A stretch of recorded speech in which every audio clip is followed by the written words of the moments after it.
You're tuned in to Nerd Overload, your weekly pop and geek culture show covering movies, TV, games, and comics. Now your hosts, Cody Pinnick, Sam Dunham, and Josh Harrison. Hey everybody, welcome to Nerd Overload, the pop and geek culture show that's going to start catching Pokemon as long as my own head stops clipping through my chest and my arms stop spinning like a windmill. I'm Cody. I'm Sam. I am Broken Trainer. And I'm Samantha. We have an excellent show for you this week. We have a bunch of things to go over, but first let's talk about some things we have been checking out. Check it out!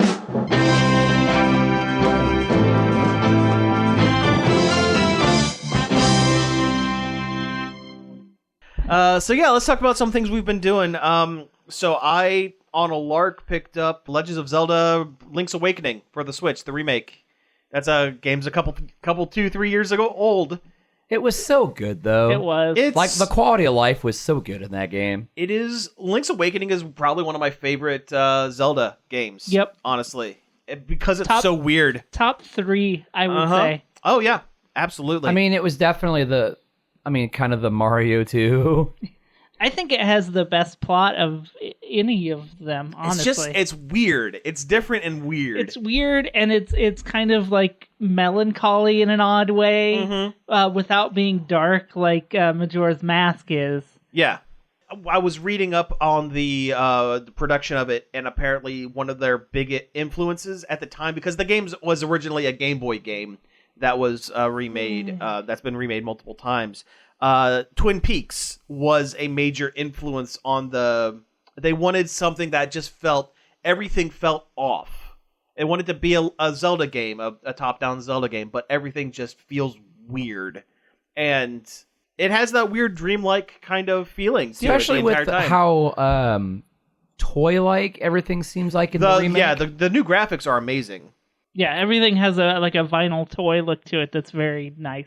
Also the fact, it has probably one of the best Zelda musical bits ever in the Tall Highlands. Yeah, it's right up there with like Gerudo Valley for me. Oh sure, yeah, the music's really good. The fact that you are collecting musical instruments, and as you collect them, it adds to the song more and more is really cool. I love all the cheeky cameos. Yes, the very cheeky wink cameos. Mm-hmm. Where they just kind of threw, there's a chain chomp in here for no reason. There's some Goombas. Wart is here. Yeah. What's his name? Dr. Wright from SimCity. SimCity. Yeah, he's just in a room. He's just there. Kind of forgot about all the little Nintendo references and other things There's in there. There's a ton of them. And the remake added a bunch. There's a whole crane game mini game where you are collecting old Mario villains as statues to put in other people's homes. Yeah. Also, that crane game was kind of hard.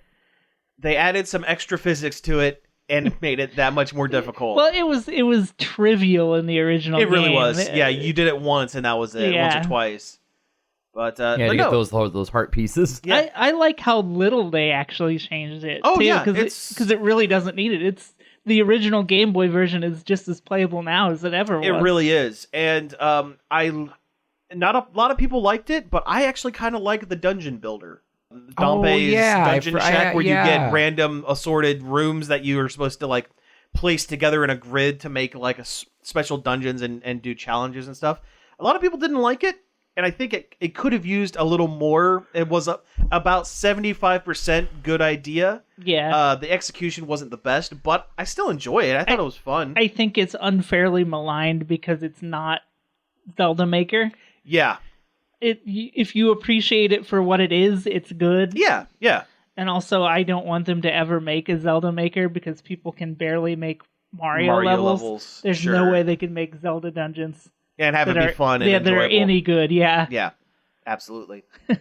But yeah, overall, I mean, it's a good game. I picked it up for cheap because the remake is like 3-ish years old, I think.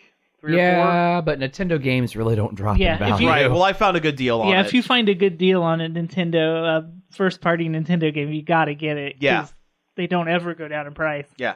And also, the game's not super long. I mean, you can get through it in about 12 to 14 hours if you're collecting everything, which I'm collecting everything. And you gotta get those shells. You gotta get the shells, gotta get the heart pieces. Got to do all that stuff. Got to catch the blooper in the fishing mini game. Yeah. Yeah. Did they ever explain how Marin gets to like the actual like the real world?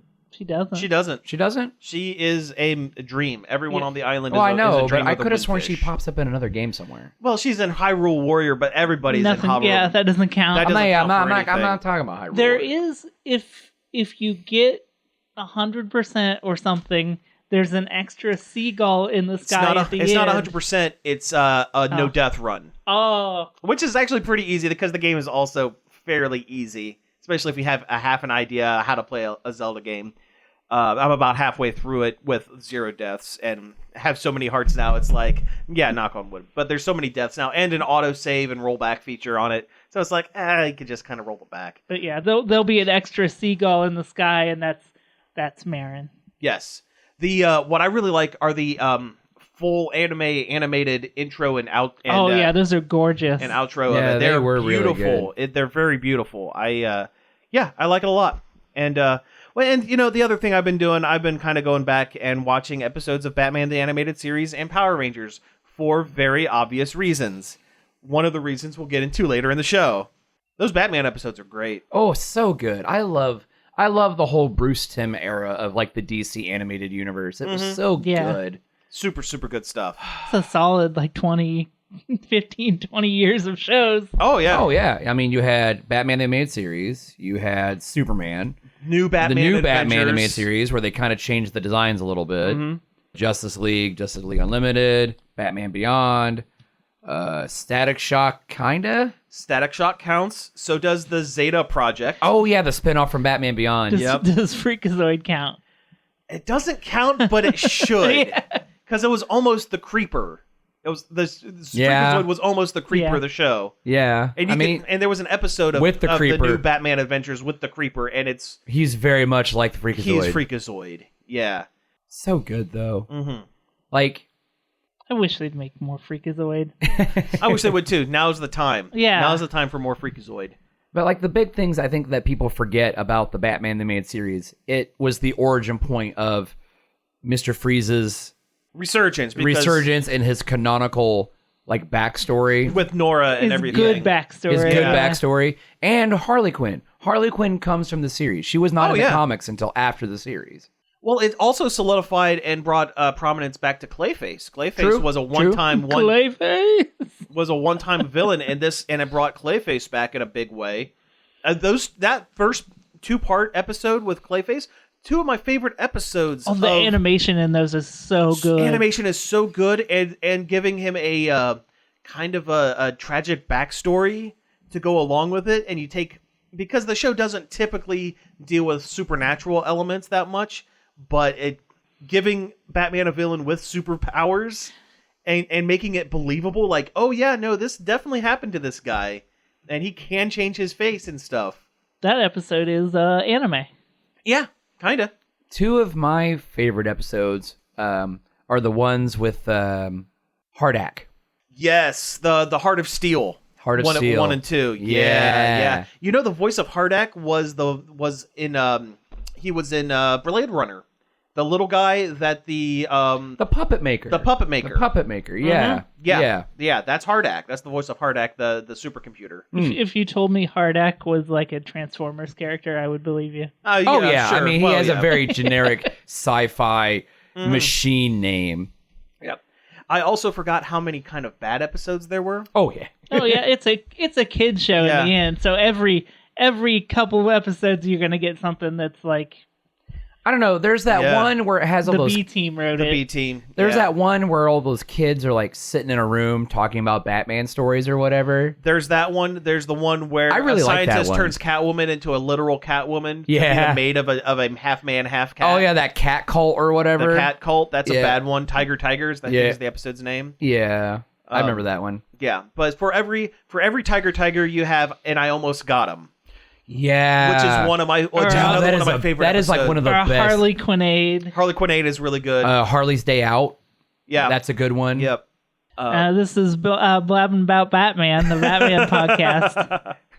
But yeah, Almost Got Him was one of my favorite episodes. Oh, where I it's know. just the villains sitting around a table playing cards. Talking stories, how they almost got Batman. Almost got Batman. And there's like 4 different vignettes. And it was super, super good. And it has kind of an unreliable narrator thing to it too. The Killer Croc story is like super simple. They almost look like stick figures because It's Killer Croc. It's Killer Croc. Well, yeah.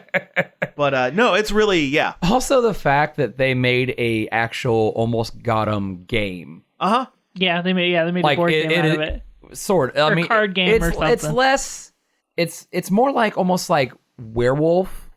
Yeah. Where everyone has like a secret role, so you have to have somebody who is like the storyteller outside the group. Mm-hmm. But everyone else is like literally legitimately playing poker with their secret roles. Yeah. No, it's Batman the Animated Series. It's so good. It's so good. And I also watched Mask of the Phantasm, which is maybe my favorite Batman movie of all time. That is really, really good. I need to watch that. I've not seen that. Oh, you're missing out. It's been a long time since I've watched it. Yeah. And also, the Phantasm does make a cameo in Batman. No, technically it's Justice League Unlimited. The last episode of Justice League Unlimited is a time jump where Terry McGinnis is older and is contacted Amanda Waller. And Amanda Waller's like, oh yeah, no, I wanted to try to create a new Batman. Recreate a new Batman, so we hired an assassin to kill your parents. But then she didn't do it. And she chickened out at the last minute, and it's an elderly the Phantasm who said, no, I'm not going to create a Batman. I'm not going to put this kid through what Bruce did. But it turned out his parents died in a car accident anyway, so it's like, whatever. Well, no, his dad was killed by... mobs. No, his boss. Oh, right. Yeah, that's right. Blight. Yes. The radiation guy. Yeah, it's been forever since I've watched Batman Forever. I'll be honest. You mean Batman Beyond? Batman Beyond. If Batman you Forever. told me, it's been forever since I've seen the Batman Beyond or Batman Forever too. Yeah. If you told me there was a radiation villain named Blight, I would think you were talking about Captain Planet. Because there is a radiation guy named Blight. Yeah. That's no. There's a woman named Dr. Blight. There's a woman named Dr. Blight, and there's a radiation man named Duke Nukem. Yeah, who is voiced by. And he looked like a pineapple. Yeah. He wore a Hawaiian shirt and he looked like a pineapple. But he has like a famous voice. Like they got kicked out of the Dave and Buster's. I'm Duke Nuke them. Everybody on Captain Planet had famous voice actors. It was an easy get. It was a charity job. Yeah. Well, even Jeff Goldblum was Vermin. Supreme. Verminous Scum, I think, what his name? The rat guy? I think so. That sounds about right. Something like that, yeah. There was someone famous was Luton Plunder, too. Yeah. All the names on Captain Planet were great. Yeah, they were pretty good. Yeah. Speaking of... Dean Stockwell was the voice. Dean Stockwell, so yes. Al from Quantum Leap. Uh-huh.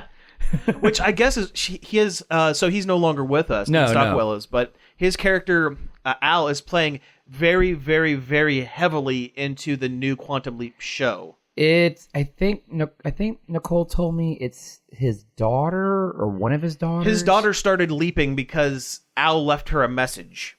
I don't know. I haven't watched the new series because we haven't finished the old one yet. And Dr. Song is going through time trying to find Al's daughter while also trying to find out what happened to Sam Beckett, the original Leaper.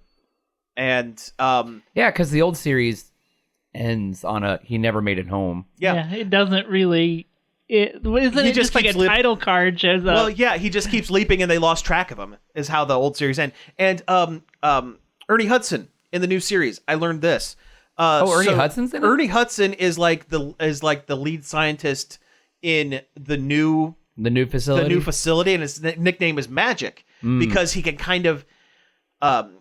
He always kind of can tell when something's not quite right with the timeline.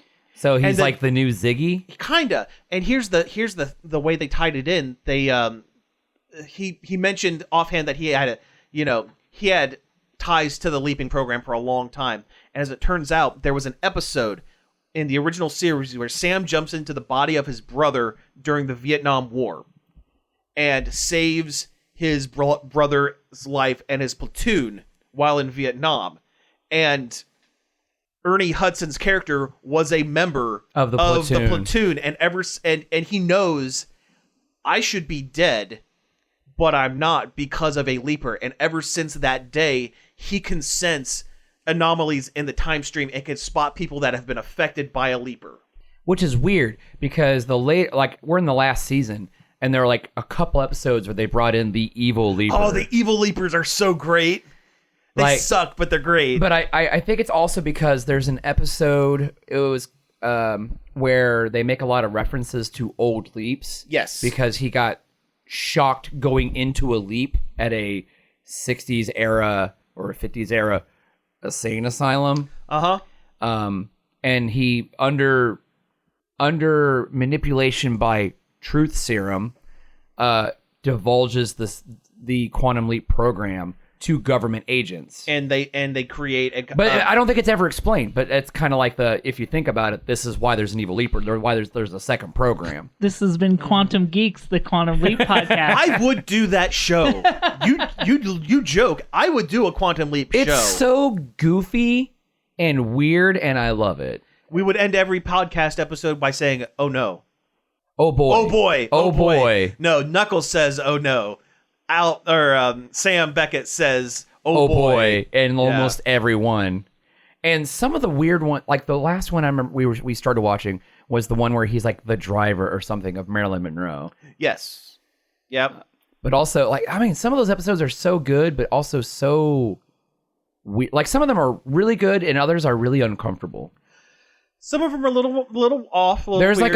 like a two-parter that's really uncomfortable where he leaps into a guy and saves his daughter. Right. And then later leaps back into another person in that same girl's lifetime and falls in love with her. Right. And I'm like, it's really awkward and I don't like it.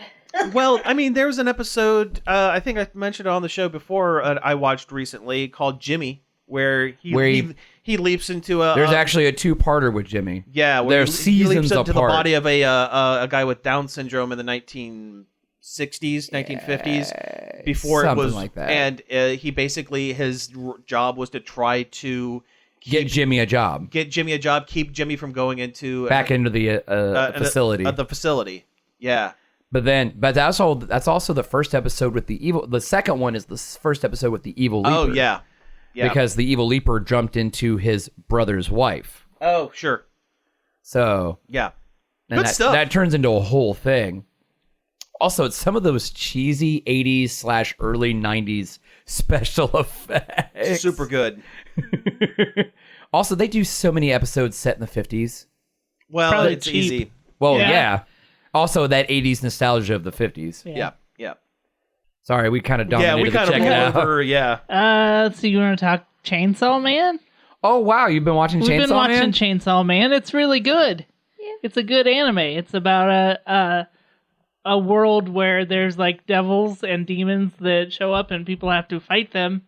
And this one guy has a little pull cord on his chest, and he pulls it and he turns into a chainsaw guy. Like his head turns into a big chainsaw thing. His arms get chainsaws on him.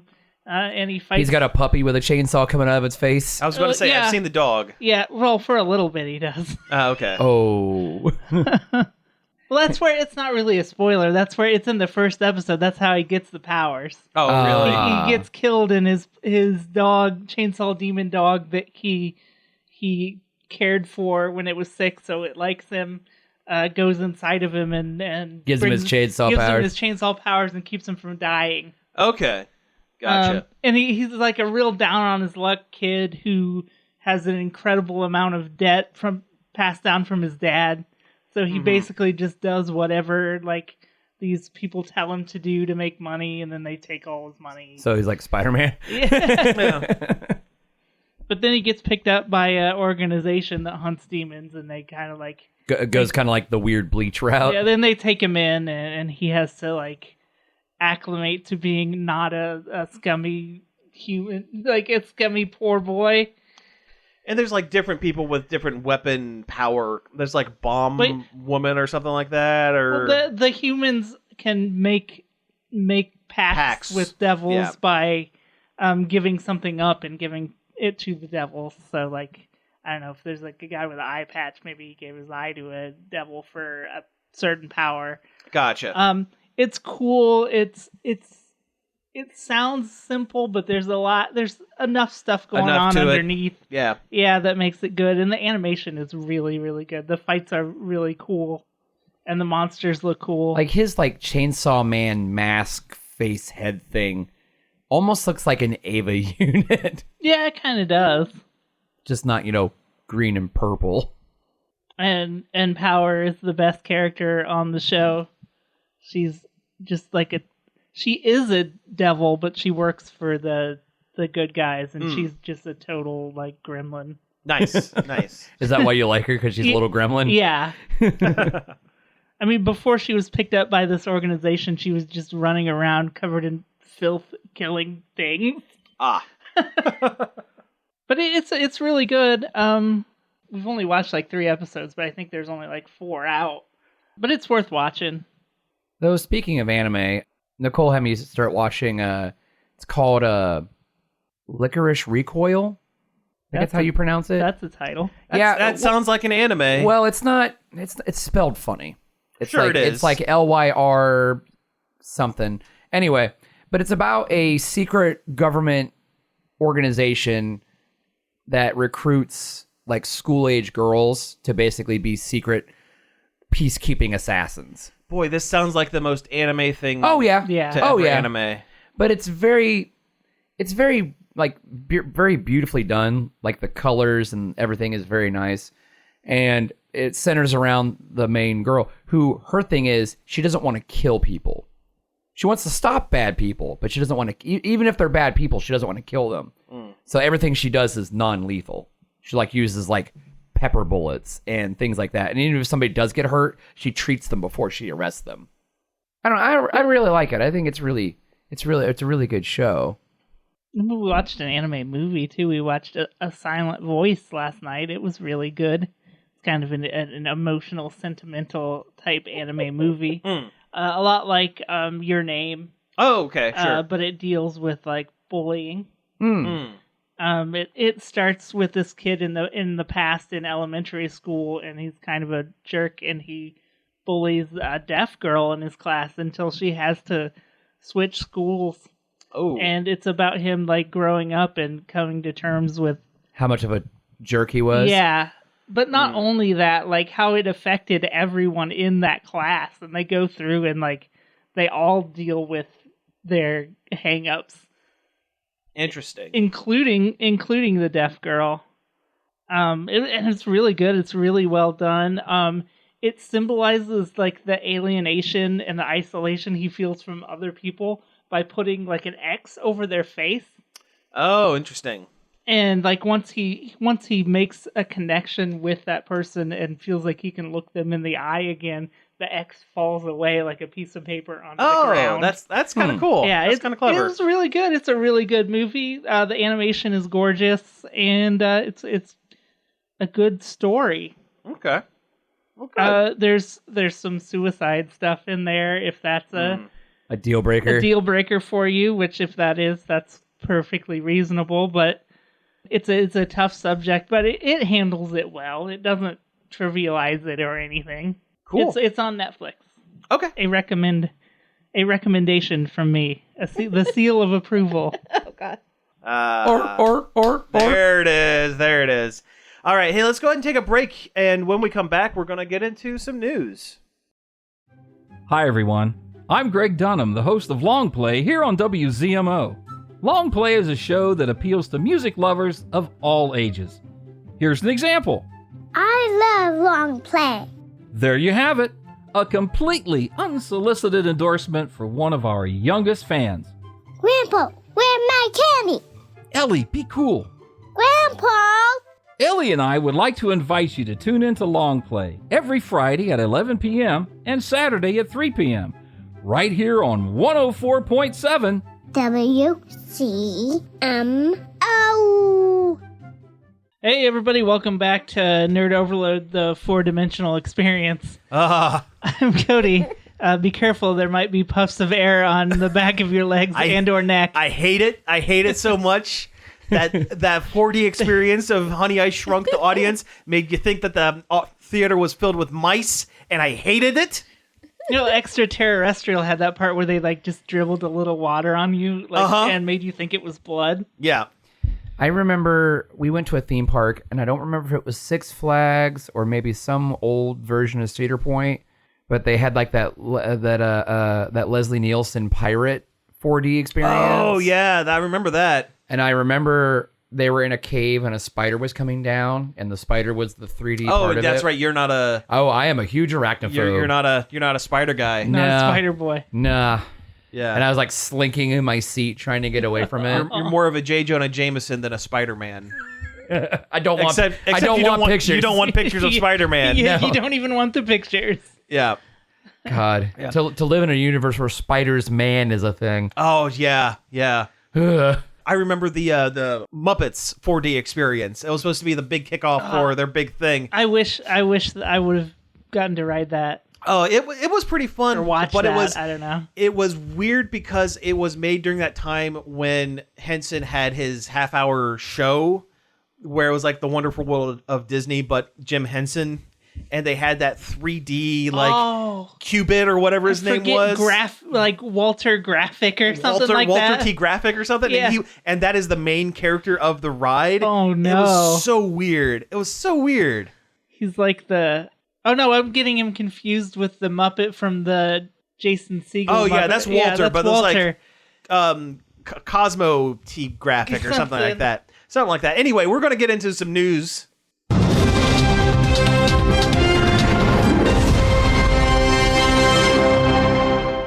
Waldo C. Graphic. Waldo's Z Graphic. C Graphic. Waldo's C Graphic. That's what it is.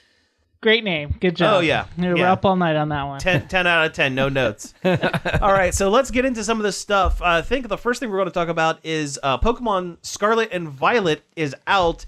And if you could tell by our check 'em outs, none of us has played it yet. Which is weird for us, but There's a given reason. given the state of the game, not terribly surprising. Yeah, so there are a lot of graphical errors and glitches with both of the games. And a lot of slowdown, single digit frame per second situations. A lot of pop-in, but you're going to have that with Switch games. Switch. But yeah, there are videos. You can go on YouTube, and it doesn't take a lot of searching to find videos of people's arms and heads and torsos twisting into each other. And In the game. Oh my god, in the game. In the game, yes. Yeah, just imagine like people being pulled into miniature black holes. Oh yeah. When you play this Pokemon, it will rip your body apart. I mean, it sucks. It's not great. It's not great. I think a lot of other games get a lot more leeway in this situation. I mean, a lot of other games aren't based on the number one most best-selling entertainment brand in the universe. Right. Well, like if they had this many graphical errors with something like a Temtem or even a Digimon, people would be like, okay, well, but Pokemon's a big franchise. Game Freak's a huge company. Put a few extra bucks into it. They have a year to make this humongous game. Yeah. Like, people want like the Witcher level quality, and they work on those games for like years, 6 or 7 years. And these Pokemon games, they're forced to push out in like a year and a half. Mm-hmm. It just doesn't add up. It doesn't. They need to take more time between games. Is what I think it needs to happen. Yeah. We don't need the yearly release of a Pokemon. Yeah, we don't need yearly installments of Pokemon. I'm good. Yeah. The worst part is Arceus. Arceus was so good, and a lot of this seems like it's a little bit of a step back. Yeah, it's weird. It's weird that they're taking a step backwards with it. Arceus was a smaller game in scope, while introducing a lot of cool new features, and they should have been focusing on that instead of. Yeah. They dropped a lot of the features I've read. Yeah. Like a lot of the stealth stuff that's really fun, and that's what made that game, Arceus. The stealth and the sneaking up and not having to battle. You could just throw a ball and catch it, and also having a Pokemon, run hands on you. Oh yeah, yeah. Like a true wild animal would. Mm-hmm. Let alone an animal that has superpowers. Yeah, you should definitely be able to be damaged in a Pokemon game, I think. Oh sure. I'm not 100% on board with all of the designs of the new Pokemon. some of them seem a little weird. A lot of them are kind of plain too. Like Yeah. there's one that's like just a flamingo. I like it. It's cool, but it is it's- also just a flamingo. There's nothing special to it. It's just a flamingo. Just a flamingo. Just a flamingo. I mean, they could have like given him like a flamenco dancer outfit. He could have been a flamingo. Mm-hmm. And that's just off the top of my head. Yeah, you could have that one for free. I mean, to be fair, there have been a lot of lazy Pokemon designs over the years. I mean, you got stuff like My favorite Trubbish. set of keys. The set of keys. Oh, Klefki's great. Don't diss Trubbish. He's one of my favorites. Yeah, he's literally trash. exactly. Yeah, that's why I love him. Yeah, he's a good trash he's boy. an overflowing bag of trash that is also cute. Yeah. I can relate. Yeah. Oh, I knew somebody was going to make some kind of self-deprecating joke. Everybody always brings up the ice cream one. Yeah, I thought about it. I'm okay with the ice cream one. You know what? He's cute. I'm okay with the simple ones. Listen, my favorite Pokemon is Farfetch'd, who is just a duck. He's just a duck. With a leak. That comes with his own seasoning. or Yeah, whatever. just a duck. There's nothing special to him. I think the worst ones are the over-designed ones, like the ones that are the motorcycles that you ride in this game. I don't think those look very good. The legendaries are always, after a certain point in the games, the legendaries become the worst ones in the games. They just look like Digimon. Yeah, They look like Digimon. you want lazy? I'm so tired of animal that turns into half man, half animal. Yeah. Well, like Lucario. Like Lucario and like Sprigatito, the new grass cat. Oh, don't spoil that for me. I'm sorry. You're going to be disappointed. You're gonna be disappointed. Guess what? It turns into a man cat. Again? Yeah. But not like a cool man cat like Incineroar. Yeah. I mean, Incineroar is a good wrestle boy. I love him. Oh, he gets so much crap from people. I don't know why. Incineroar's great he's because, well, I'm a mark for wrestling. He's a style big buff stuff. cat with a flaming belt. Yeah. I fail to see the issue. That's great. But also, the one pig Pokemon was also just a wrestler dude. Oh, Embor. Yeah, Embor. Yeah. Yeah. Flaming sumo wrestler pig. Hakalucha. Oh, Halucha Or is great. Halucha, I couldn't remember. Halucha's pretty great. The duck turns into basically like Flamenco dancer. oh, he kind of looks like the smug leaf guy that from the previous game. Yeah, he also looks a lot like Blaziken, but if Blaziken was a water duck, because it is water fighting. Yeah. What's up with all the starters that eventually would just become fighting? I don't know. I'm actually excited because they gave Mankey and Primeape a third step. Nice. Oh, really? Oh, sweet. My good monkeys got a new one. Yeah. Infernape, and it is fighting Ghost. Ooh, that's cool. It learns its rage goes so strong that its body dies, but its terrible Fighting spirit. raging fighting spirit lives on, and it evolves by using a special move a new move called Rage Fist 20 times. Wait, you said Infernape, but even though that's already a No, not Infernape. You know what? I'm going to look up the name because Infernape was already an it is existing too fire good. fire monkey Yeah. Pokemon. You guys, you At guys least stop for a sec. Fuecoco's evolutions are all good. Which one's that one? That's the fire. Annihilate. Annihilate. That's so good. Annihilate. What's he That's look what like? it I is. want to see what he looks I'm like. gonna get it here. Give me a sec. I don't want to see it. You don't want to I'm see gonna it? wait till Okay. I see it in the game. Okay. Oh, I love it! I love it. Yes, but he is fighting ghost type, and he uses an attack called Rage Fist 20 times to Become that. transcend its physical body and become the ghostly embodiment of anger. And I love it. Flesh is weak. There is only rage.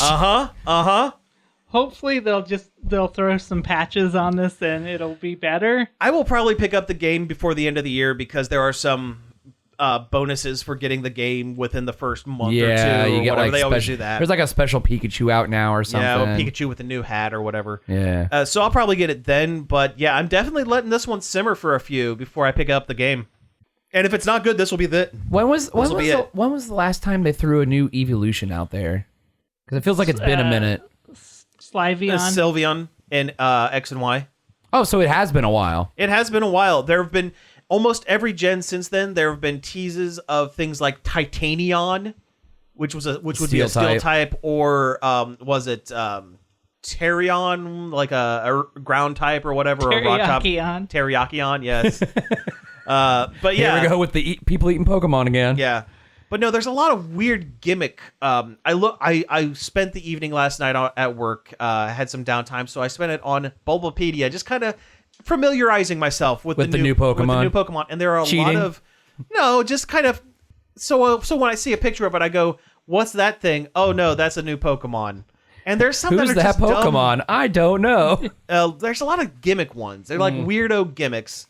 Like the 1,000th Pokemon that's like that golden... That is the evolution of Gimmighoul. Is it? Yes. Okay, he turns into a golden version of that slimy guy from ARMS. Basically, so what it is, Gimmighoul is a ghost type that lives inside a treasure chest, and throughout the game you find as items Gimmighoul coins. And Gimmighoul is number 999. So when you find 999 Gimmighoul coins throughout the game, it will absorb those coins and become the 1,000th Pokemon, which is a steel ghost type where the ghost has inhabited a stack of coins and becomes a living stack of coins. I feel like... also, its movement in game, it creates a coin surfboard and surfs around. Huh. Nice. Yeah. I feel like Pokemon should just be called, Shinto Monster Catcher or something. It is getting crushed under its own weight of how many Pokemon there are. There are so many Pokemon. They're never going to be able to reboot the series. They're so darned if they do, darned if they don't. Yeah, they're kind of stuck. Because if they put all the Pokemon in, then that's so much work that the rest of the game suffers. And if they take any out, people get mad. Throw a fit and because every Pokemon is someone's favorite. Yeah. Oh man, Sword and Shield people threw fits for months just because you couldn't get all 30 odd guys. Yeah. I do like it though when they throw in like the regional variants or a new evolution. There's not too many of those this time around. There's a couple. Yeah, I mean there's the Diglett. There's a Diglett, and there are regional variants of established Pokemon, and then there are new Pokemon that are offshoots. Diglett and Wiglet are technically offshoots because it has a different name, but like there is a Paldean Tauros. Yeah, I think I saw that. That is fighting, and then another element type, I guess. Yeah, because every Pokemon has to be a dual type anymore. Oh, why not? That's the way the meta works. I'm honestly waiting for the next game's gimmick to be tri-type. Yeah. I heard that terrestrializing is actually interesting from a gameplay perspective, even though it looks lame. It looks lame, but I understand why they had to make it look the way it did, because it can be they can tack that onto any Pokemon in the game, and it's easy to just put a reflect filter over top of. They honestly just should have did less. Yeah. Like the weather effects, they just slap some, do something like that. That would have been better than a crystallized, bedazzled crown. Oh yeah, no, it's garish and goofy, and a part of me is like, oh man, I love that, but part of me is like, it's kind of lame, especially when you have something cool like a form change, like a Mega Evolution. I loved Mega Evolution, or the special Gigantamaxing or something like that. I still think Mega Evolution was probably my favorite gimmick they ever did.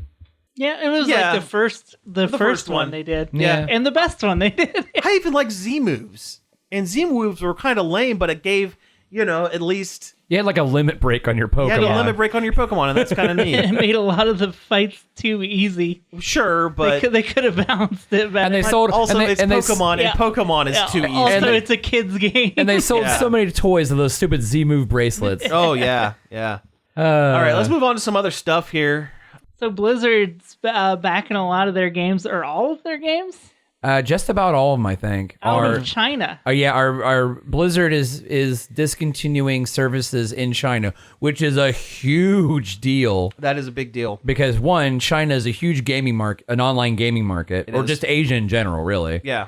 But China's pretty big, and with all the controversies over the last I don't know, what, 6 years? At least. I suppose you could say China is the biggest market for anything. For movies, for video games. For anything. It's got the Because most people. Most in people it. by It li- volume. Yeah, it's literally 1/6 of the planet's population. Well, anyway, Blizzard is discontinuing services, and unfortunately, it's not for any, Noble reasons. Yeah. It's all a licensing deal with NetEase. Okay, sure. So because of that, they're having to discontinue services in China, which is going to be a huge hit to their bottom line. It's going to be a hit to their bottom line, which I'm sure they'll get around it. I'm sure it won't last. if I liked Blizzard as a company, I would be upset. But I used to. Yeah, I don't care for Blizzard. My question is, and this is something I never consider, esports. A lot of Overwatch teams and a lot of esports teams come from China. That's true. Oh, yeah. That's going to be a hit on the world stage. Overwatch, in that sense. Hearthstone had a pretty big presence. I think even Heroes of the Storm had a presence for a while. Hots had a good one. Yeah. People play that game. They did. Yeah, they did. They don't now. I'm not even sure if the game even still runs. If I'm going to be completely honest. Blizzard has burnt any kind of goodwill they could ever have. They've destroyed. Like when they banned that one player for protesting the Hong Kong situation there a handful of years back. Yeah. That was like that was like the start of like the crumbling of people's opinion of Blizzard, and then everything came out, and it's like, well, no, I would say the start of people's opinion crumbling about Blizzard was all of the sexual misconduct. That was after the Hearthstone okay, thing. yeah, well, because the Hong Kong protests were first, and then the sexual and then the other misconduct allegations Yes, and the yes. wrongful terminations and yes, Blizzard was more or less like the Nintendo of the PC. Like you could always count on them to make a decent game. Yeah. Whenever they had one come out, but now like that's all off the table. Now. It is. Even without all the terrible things they've done, their games have not been good lately. Oh no, they keep shooting themselves on the foot, and all their really good creative people have left. Yeah, sure. Like Chris Menson, all of them took off, and it's like, all right, so why do we care? They messed up that Warcraft 3 remaster. They did that. That was a big one because they basically lied on everything they said they were going to bring, and then broke the code so you couldn't even play the old one. The Diablo 2 remaster came out, and nobody talks about that. Some people play it. I heard it was better than the Warcraft 3 one, but it was also a different team. They've lost all their goodwill with me that I didn't even get that. And I like Diablo. I did. And the opportunity to play Diablo 2 on the Switch is very tempting, but it's not worth compromising my principles for. Sure. No. Overwatch 2 is a fiasco. It's trash. I mean, it still is. They're really... The fact that you have new characters locked behind a battle pass that you have to buy. Well, I don't think you have to buy the battle pass to get the characters, but the leveling up in the battle pass is such a slog. It's terrible. It's like you might as well. Yeah. And they didn't add... There's nothing new about it. It's not the really. Same maps. From everything I've seen, Junker Queen is not a good character. Her concept is cool, but her gameplay is terrible. She's got some sweet abs. I haven't played Kiriko, the new support hero, but I've seen good things. I played the tutorial map with her, and I'm like, nothing really all that cool about it. And then the next new character is another tank. So, ooh. I used to think that when Activision got a hold of Blizzard is when all the bad stuff happened, and then all that actual new... Yeah, it was there. I was like...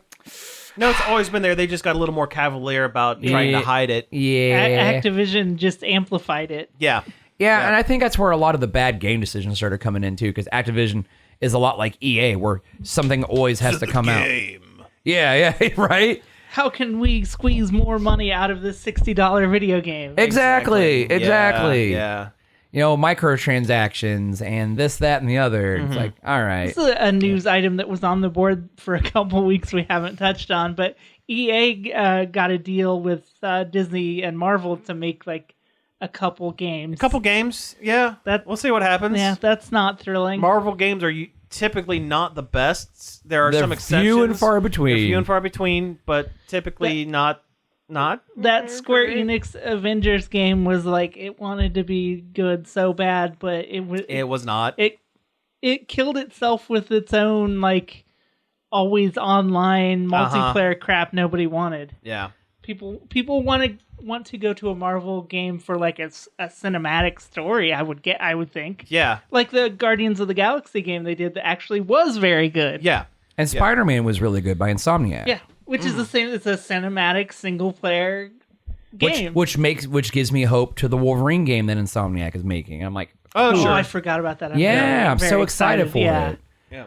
And Give me that. And Midnight Suns might be fun Midnight Suns might be okay. in a tactic the comic way. that it's kind of being that's coming out in tandem with it is actually pretty good. Oh, is it? Yeah.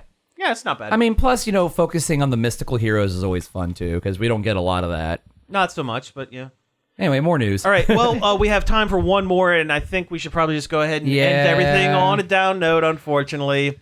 So Sunday late, or I guess early Sunday, a not so cryptic, but very message came in the form of a Facebook message from former Power Ranger actor Jason David Frank's personal trainer, claiming that he had passed, and people were pretty confused about that. It was like a 12-hour scramble. It was a 12-hour scramble.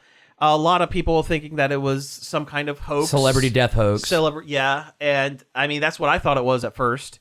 And then more things kind of trickled through. There were a couple of cryptic Instagram posts by former Ranger actors, people that had gone to many conventions with Jason David Frank. Because he was a convention staple. He was. Oh, yeah. Yeah, he was. Like, he made all his money traveling the country going to conventions. Yes, and he was like a Lou Ferrigno style staple, except you weren't sad to see him. Yeah, no, people were generally pretty happy to see JDF, and he was happy to see them. Yeah. Long story short, about 12 hours after that first initial message, it was revealed that Jason David Frank did in fact pass.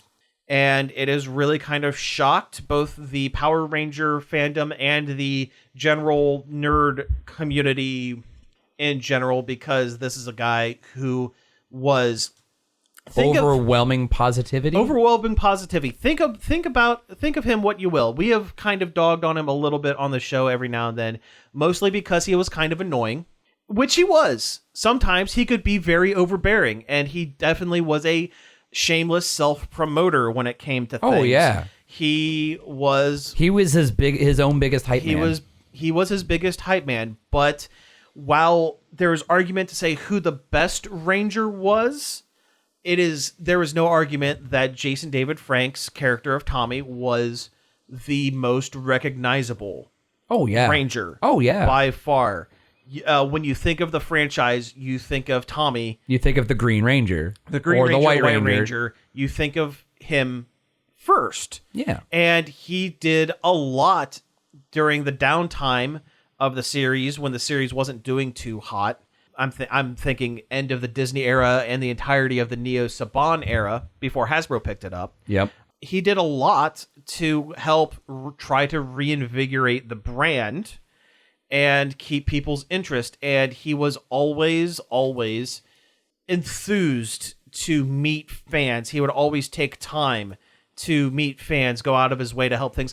There have been reports posthumously that during COVID, when a lot of conventions went down and a lot of shops were like comic shops and things like that were like going down and struggling, he would go make appearances. He would do signings and appearances, and he would just happen to forget his couple $1,000s he had made from all of his autographs on his way out, and left them for these failing comic shops to help keep them in business.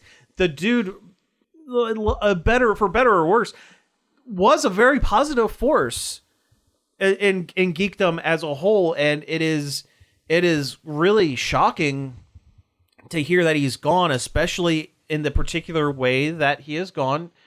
Content warning is revealed. He did unalived himself. There's no point in being cute about it. He committed suicide, and it's just one of those reminders that we're allowed to say it. This isn't YouTube.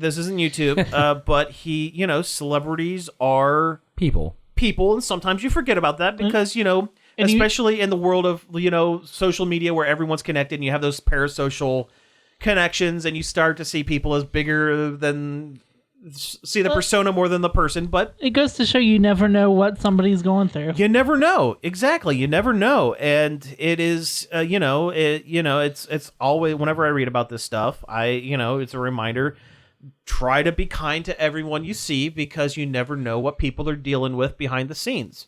And I mean, he was having a very public and very there is speculation as to aggressive divorce. His wife did serve him with divorce papers while at a con. And she was coming for everything. He, COVID times did take a hit to his bottom line because there weren't many cons for him to go to. He was left out of the 30th anniversary Power Rangers episode that's going to be coming out this season. Although it's probably going to be dedicated to JDF at this point. I wonder why they didn't have him involved. Well, there are conflicting reports. He claims that he has retired the character. Hasbro claims that they wanted the original, as close to the original 5 as they could get. I guess he is technically not part of the original 5. He's the extra. Yeah. And they didn't want it to be the Tommy show because the last couple of anniversary episodes were the Tommy show. Or whatever were kind of the Tommy show. In fact, the Ninja Steel episode, 2-parter, was basically the Tommy show. I mean, hell, Dino Fury was basically the Tommy series. Yeah, except for those couple episodes where he was frozen in a block of ice because in real life, Jason David Frank's wife had given birth and he was out of the country, so they conveniently had him trapped in his uniform.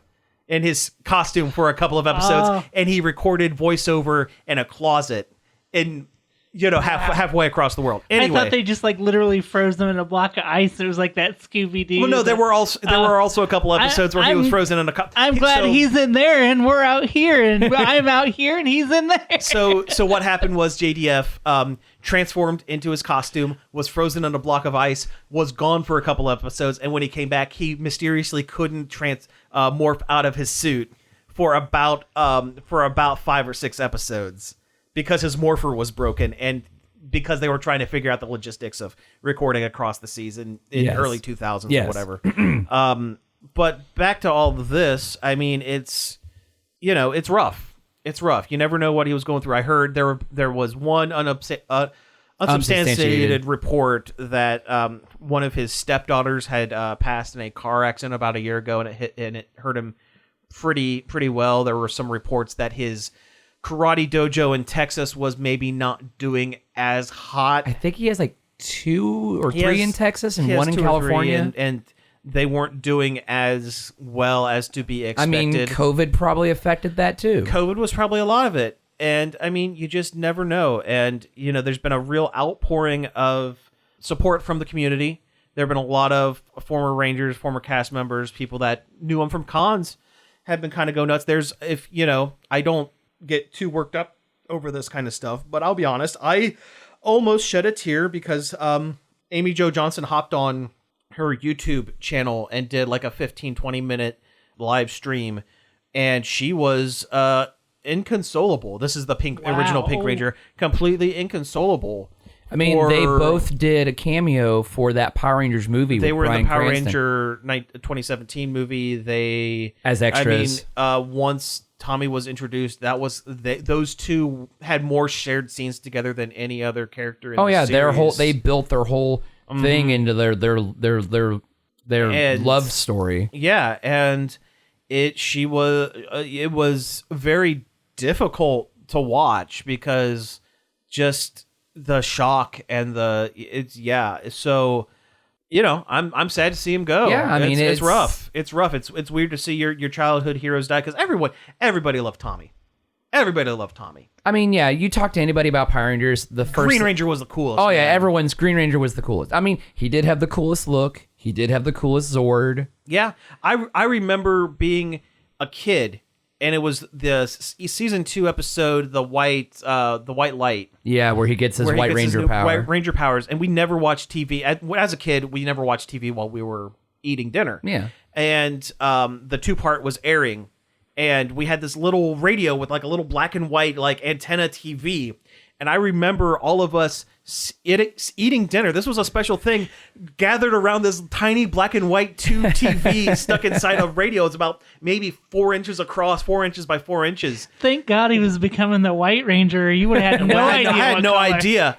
But like, I remember us all 4 of us, the entire family, glued to this little set top because we wanted to figure out who the White Ranger was. And so excited when we found out Tommy's back. He's back. Jason David Frank has come back to the show. And it's weird. I did have the opportunity to interview him. I've met him a couple times at cons, and we had the opportunity.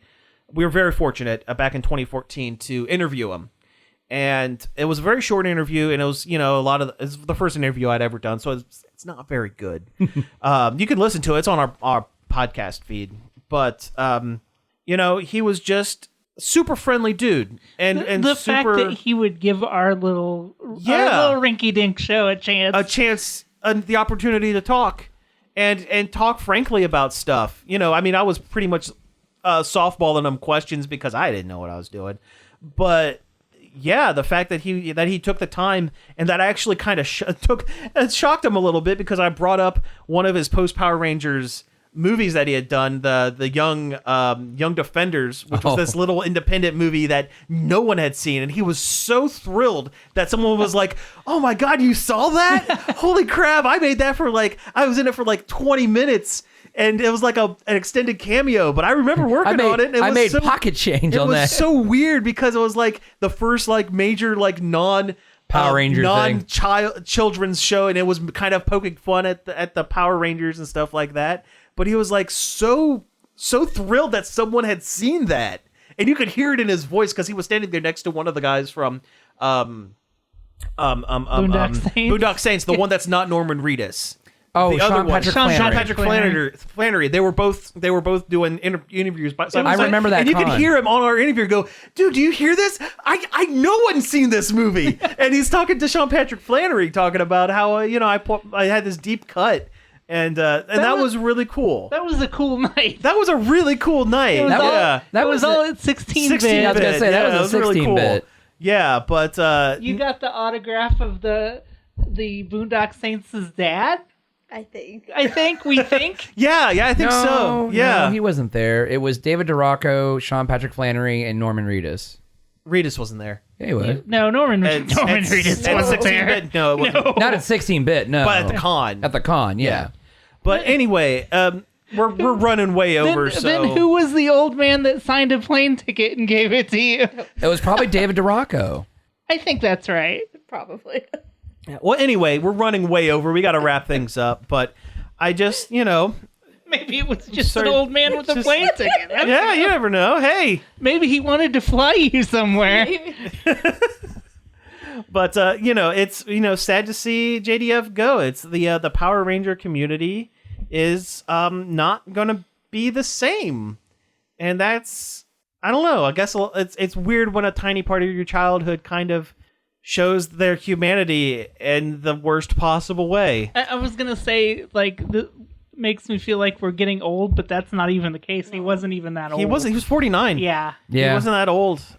I don't know. It's just it's a bummer. It's a bummer. That's understating it. I've said that a lot lately when we're talking about. I said that same thing about Kevin Conroy. That's such a weak understatement. It is, but it's hard to put into words. Yeah. Some of this stuff. It really is. And I mean, we're going to start seeing more of this stuff, unfortunately, but I think the biggest thing was the shock of how sudden and how out of the blue it was. That's grief, and it's hard to put grief into words. It is. When it especially wasn't somebody who you have a direct connection with, but you still feel bad. That's a hard level to explain. Yeah, it is. It absolutely is.